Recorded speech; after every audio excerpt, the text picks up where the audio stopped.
இதே காஞ்சிபுரத்தோட உலக பெருமை நம்ம பட்டும் கைத்தறி துணியும், அதை தயாரிச்சு கொடுக்கிற கைத்தறி நெசவாளர்களும் தான். காஞ்சிபுரம் பட்டுன்னு சொன்னா உலகத்துக்கே தெரியும். ஆனா அதை தயாரிச்சு கொடுக்கிற நெசவாளர்கள் நிலை என்ன தெரியுமா? வறுமை, துன்பம், கந்துவட்டி கொடுமை. பட்டு கைத்தறிக்கு கூட்டுறவு சங்கங்கள் இருக்கு, பருத்தி கைத்தறிக்கும் கூட்டுறவு சங்கங்கள் இருக்கு. சுமார் 40,000 பேர் அதில் உறுப்பினர்களாக இருக்கிறாங்க. அது போக சாய தொழில், தறிப்பட்டறை தொழில் இதை நம்பி 40,000 குடும்பங்கள் இருக்கு. ஆனால் அவங்களோட ஒரு நாள் கூலி எவ்வளவு தெரியுமா?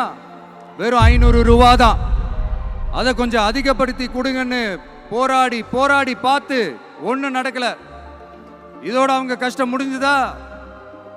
வடகிழக்கு பருவமழை அந்த 500 ரூபா கூலிக்கு வேட்டு வச்சிடுச்சு. எப்படி விவசாயிகள் டெல்டா மாவட்டங்களில் மழையால பாதிக்கப்பட்டாங்களோ, அவங்கள கண்டுக்காம எப்படி இந்த அரசாங்கம் கைவிட்டுடுச்சோ, அதே மாதிரி தான் நம்ம கைத்தறி நெசவாளர்களும் மழையால பாதிக்கப்பட்டிருக்கிறாங்க.